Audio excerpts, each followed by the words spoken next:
komunikasi baik lisan maupun tulisan. Jadi di zaman sekarang itu sangat krusial orang-orang menyampaikan pesan lisan maupun tulisan itu. Jadi kita itu sangat sulit memahami, namun kita tuh sering merasa kesulitan ya kan kalau misalnya menyampaikan secara efektif, pasti ada yang berbelit-belit atau terulang-ulang kembali. Disinilah kita akan membahas tentang kalimat efektif tersebut. Iya. Oke, selain itu kami juga akan memberikan berbagai contoh dari kalimat efektif itu sendiri ya Mbak Mas ya. Jadi kan di sini dalam podcast ini bertujuan untuk mengetahui apa sih kalimat efektif, karakteristiknya, cara menganalisis dan lain sebagainya. Bertujuan untuk apa? Agar kita para Gen Z ini ya bisa lancar dalam berkomunikasi, bisa berani berbicara di depan umum menggunakan kalimat yang efektif. Iya benar sekali. Dan juga jika Anda ingin tahu ya bagaimana cara membuat kalimat yang singkat namun dia itu efektif, oke, padat, mudah dipahami dan dapat menyampaikan pesan dengan tepat. Tetaplah bersama kami. Jadi di sini akan didampingi oleh host terhot Hot. dan saya Indo Permatasari dengan NIM F1D1240332 dan rekan saya. Dan saya Rizky Zara Alia Bila dengan NIM F1D104. Oke, dan bintang tamu kita yang amazing, bombastis dan Lydia. Oke, perkenalkan dulu Mbak dan Masnya, mungkin dari Masnya dulu. Di sini saya akan memperkenalkan diri ya. Perkenalkan, nama saya Wirly Mulia Saputra dengan F1D1240112. Dilanjutkan. Ya, Oke, di sini dengan saya Dina Sahra Wijaya dengan NIM F1D12446. Dan Halo semuanya, perkenalkan nama kami, namaku Rizka Fitria Borpurba dengan NIM F1D1240618 dan teman saya. Hai guys, nama aku Tatiana Lutfi Ramadhani dengan NIM F1D12430. Wow, sekali ya. Oke, semoga episode ini dapat memberikan Anda wawasan tentang kalimat efektif dan juga dapat meningkatkan komunikasi bagi para penonton. Selamat menyaksikan. Oke, sebelum kita memulai podcast ini, pasti kalian para penonton bertanya-tanya ya. Dari judul podcast kami adalah menganalisis kalimat efektif. Nah, dan kalian pasti bertanya nggak sih apa sih kalimat efektif itu dan bagaimana karakteristik serta ciri-cirinya? Oke, untuk itu saya bertanya pada bintang tamu kita. Ismail Fitria Borpurba. Baik, jadi saya akan menjelaskan mengenai kalimat efektif dari sumber jurnal yang berjudul Mengaplikasikan Kalimat Efektif dan Merevisi Kalimat Menjadi Efektif, disusun oleh Kak Liza Apriana. Nah, ini dari Yayasan Pendidikan Sumatera Barat Padang, ya, Hots ya. Kalimat efektif itu adalah perasaan dari pembicara atau penulis ini tepat atau tergambar di otak pendengar dan pembaca. Jadi misalkan ada satu kalimat atau satu cerita dalam kalimat efektif.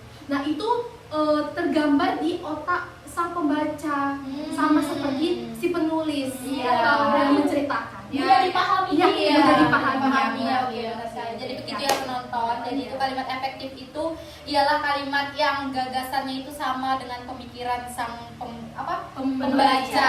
Ya, jadi Mbak Fitria, apakah orang yang bisa baca pikiran orang itu menggunakan sebuah cara, yaitu menggunakan kalimat efektif? Apakah Tidak benar? juga. Iya. Mbak, saya mau tanya dong, bagaimana sih ciri-ciri karakteristik kalimat efektif itu, Mbak? Nah, ada banyak ya teman-teman. Ciri-cirinya itu ada 6. Yang pertama itu ada kesepadanan, yang kedua keparalelan, yang ketiga kehematan, yang keempat kecermatan, yang kelima ada kepadanan, yang keenam ada kelogisan. Jadi semoga para penonton mengerti dan sudah paham dari pengertian kalimat efektif itu sendiri. Dan lanjut Mbak Host. Oke, jadi kita ini kan udah mengenal kalimat efektif, ciri-cirinya. Nah, jadi sekarang kita akan mencari judul jurnal untuk kita analisis. Iya benar kalimat sekali. efektifnya. Oke, kita akan bertanya kepada Mbak Tatiana. Terima kasih ya Mbak Hos Iya. ya. Nah, di dalam podcast ini saya mengambil judul jurnal yang berjudul Pengaruh Penggunaan Kartu Debit dan Uang Elektronik atau e-money terhadap pengeluaran konsumsi mahasiswa. Ini jurnal ini ditulis oleh Laila Ramadhani. Oh, Mbak, Ya. aku mau tanya, kenapa Mbak mengambil judul jurnal tersebut? Nah, dikarenakan di kalangan mahasiswa sekarang, yaitu Gen Z seperti kita, kita kebanyakan menggunakan elektronik ya, Mbak. Mbak menggunakan elektronik, Mbak? Pasti. Apakah Mbak menggunakan QRIS, Mbak? pasti. Gimana QRIS ya. ya? Dimana QRIS ini sesuatu teknologi terkini ya yang kita gunakan sebagai mahasiswa, ya, Mbak. Di sini kita akan menganalisis ya, dan Iya. dianalisis oleh Mas dan Mbak. Tapi sebelum itu, Mbak ya, dari penjelasan Mbak Lutfi tadi, apa sih biasanya kan kita mempunyai tantangan ya? Iya. Nah, tantangan anak Gen Z memakai QRIS itu apa sih, Mbak? Biasanya tantangan anak Gen Z itu kalau kita ke toko-toko jadul, Mbak, Iya. seperti toko-toko orang Cina ya, Iya. kan jarang tuh yang menggunakan QRIS, Mbak. Jadi itulah tantangan kita. Oh. Sebaiknya kita tuh cashless juga. Oh iya, benar Yes. sekali. Oke, lanjut Ya, ya, Mas. Oke, jadi di sini kita akan menganalisis kalimat efektif yang akan dianalisis oleh Mas Wirly dan Mbak Dina. Di sini sebelum kita menganalisis, ada baiknya kita harus tahu dulu tips and trick supaya bisa menganalisis kalimat efektif tersebut. Dari jurnal yang kita dapatkan dari Mbak Tiara Lutfi Ramadhani. Iya, benar sekali ya. Yang pertama-tama, perhatikan struktur kalimatnya. Kalimat efektif memiliki struktur yang sepadan dengan gagasan yang ingin disampaikan. Pastikan kalimat memiliki subjek dan predikat yang jelas dan gunakan kata hubung dengan tepat. Yang kedua, perhatikan penggunaan kata-kata. Karena hindari penggunaan kata-kata yang tidak perlu atau berlebihan. Pilih kata-kata yang paling tepat dan relevan untuk menyampaikan pesan. Yang ketiga adalah perhatikan kesejajaran bentuk. Kalimat efektif memiliki kesejajaran bentuk kata yang digunakan. Perhatikan kelogisan kalimat dengan ciri-ciri yang telah disebutkan oleh Mbak Risma. Kalimat efektif menyampaikan informasi yang secara logis, sehingga susunan informasinya dapat dilangsung dengan cerna dan sesuai dengan nalar. Perhatikan kejelasan makna. Kalimat efektif memberikan informasi secara jelas kepada pembaca atau pendengarnya, sehingga tidak memiliki potensi bermakna ganda. Kepada Mbak Dina, kami persilakan untuk menjelaskan. Oke, dari kalimat yang Mbak Tia bacakan tadi, ada 10 kalimat yaitu dengan tuntutan untuk memindahkan dana secara cepat, aman, dan efisien. Dari kalimat tersebut bisa dikurangi karena sudah tercakup dalam konteks sebelumnya. Nah, versi yang lebih efektif itu adalah pembayaran tunai dilakukan tanpa menggunakan uang fisik, melainkan melalui transfer antar bank atau transfer dalam jaringan bank.